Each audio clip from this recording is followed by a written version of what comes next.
కష్టం ఊరికినే పోదంటారు పెద్దలు. అది మామూలు కష్టం కాదు. నమ్ముకున్న వాళ్ళంతా వదిలి వెళ్ళిపోతే చివరికి పరువు నిలబెట్టడానికి నేను సైతం అంటూ నిలబడ్డ క్షణాలను ఎవరు మర్చిపోతారు? ఎందుకు మర్చిపోతారు? కష్టాన్ని ఇష్టపడి చేస్తే దాని ప్రతిఫలం ఖచ్చితంగా ఉంటుందనడానికి ఆంధ్రప్రదేశ్లో విశాఖ మేయర్గా ప్రమాణ స్వీకారం చేయబోతున్న పీలా శ్రీనివాస్కు వరించిన సువర్ణ అవకాశమే నిదర్శనం. దివంగత నేత పెందుర్తి మాజీ మండలాధ్యక్షుడు పీలా మహాలక్ష్మి నాయుడు తనయుడు, అనకాపల్లి మాజీ ఎమ్మెల్యే పీలా గోవింద్ సత్యనారాయణ సోదరుడు పీలా శ్రీనివాస్. పీలా శ్రీనివాస్ తన తండ్రి రాజకీయాల్లో ఉన్నప్పటి నుంచి తెలుగుదేశం పార్టీలో చురుకైన పాత్ర పోషిస్తున్నారు. 3 దశాబ్దాలుగా తెలుగుదేశం పార్టీ జెండా భుజాన్నేసుకొని గర్వంగా పనిచేస్తున్న నాయకుడాయన.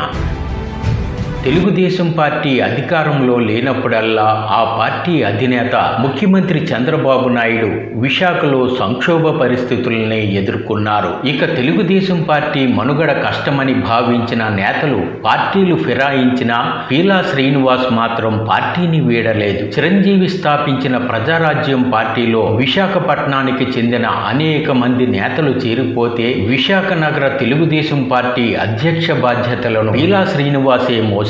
తర్వాత కాలంలో వైఎస్ జగన్మోహన్ రెడ్డి అధికారంలోకి వచ్చినప్పుడు అప్పటి రాజ్యసభ సభ్యుడు విజయసాయిరెడ్డి చర్యలకు భయపడి విశాఖలో సీనియర్ నేతలు అభద్రతా భావంతో ఉన్న సమయంలో కూడా పార్టీ కోసం నిలబడ్డారాయన.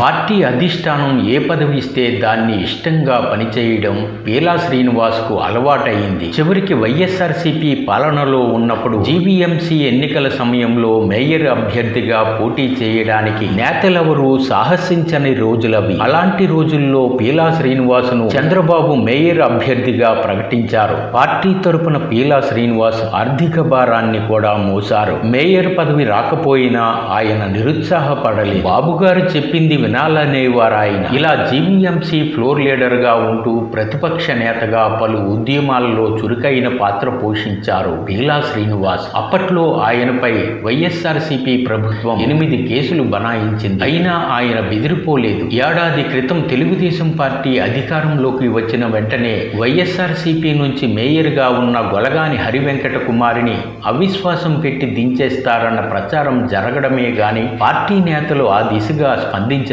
ఎట్టకేలకు అధిష్టానం నుంచి సంకేతాలు రావడంతో పార్టీ నేతలు అవిశ్వాస తీర్మానాన్ని విజయవంతం చేశారు. ఇలా ఇంతకాలానికి చంద్రబాబు ఎన్నికల ముందు ఇచ్చిన హామీని పీలా శ్రీనివాస్ను మేయర్ చేయడానికి మాట నిలబెట్టుకున్నారంటూ విశాఖ ప్రజలు చర్చించుకుంటున్నారు. పీలా శ్రీనివాస్ అభిమానులు సంతోషిస్తున్నారు.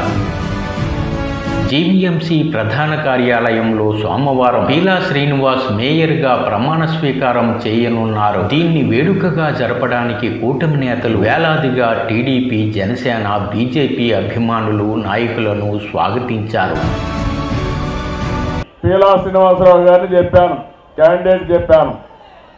వాళ్ళ కుటుంబం మీరు ఒకసారి చూస్తే వాళ్ళ తండ్రి పీలా మహాలక్ష్మి నాయుడు నాకు ఇప్పటికి కూడా జ్ఞాపకం. ఒక అచంచలమైన విశ్వాసంతో పార్టీలో ముందుకు పోయారు. 2 సార్లు ఆయన మండల పార్టీ అధ్యక్షుడయ్యాడు. ఎప్పుడు నేను వచ్చినా బ్రహ్మాండంగా చేసి పార్టీని పెంచి పోషించిన వ్యక్తి ఈ ప్రాంతంలో మహాలక్ష్మీనాయుడు గారు అని చెప్పి కూడా నేను మీకు తెలియజేస్తున్నా. అలాంటి తనయుడికి పార్టీని నమ్ముకున్నాడు. 87 నుంచి పార్టీలో యాక్టివ్గా ఉన్నాడు. 82లోనే జిల్లా కమిటీ ఉపాధ్యక్షులుగా, 92లో జిల్లా పార్టీ ఉపాధ్యక్షులుగా, 97లో జిల్లా కమిటీ ఉపాధ్యక్షులుగా, మళ్ళీ 2002లో గ్రేటర్ విశాఖపట్నానికి అధ్యక్షుడిగా, 2007లో స్టేట్ ఆర్గనైజింగ్ సెక్రటరీగా, 2012లో మళ్ళా స్టేట్ ఆర్గనైజింగ్ సెక్రటరీగా, 17లో కూడా ఆర్గనైజింగ్ సెక్రటరీగా, 2019లో అప్పుడు గత గవర్నర్ కార్పొరేషన్ చైర్మన్గా పనిచేసి ఇప్పుడు మీ దగ్గరకు వచ్చాడు. మీ ఆశీస్సుల కోసం. వాళ్ళ కుటుంబం ఒక రాజకీయ కుటుంబం, పార్టీకి అంకితమైన భావంతో పనిచేసిన కుటుంబం. పార్టీ కూడా ఎప్పుడు వాళ్ళకు గుర్తింపు ఇవ్వాల్సిన అవసరం ఉంది. అందుకే నేను ఆలోచించాను, పీలా శ్రీనివాసరావు గారు మేయర్ అవుతారని చెప్పి కూడా నేను మీకు తెలియజేస్తున్నా. విశాఖపట్నానికి మేయర్ గట్టిగా చెప్పండి. ఎవరు ఆపలేరు? ఎవరన్నా ఆపుతారా? ఎవరికైనా సాధ్యమవుతుందా?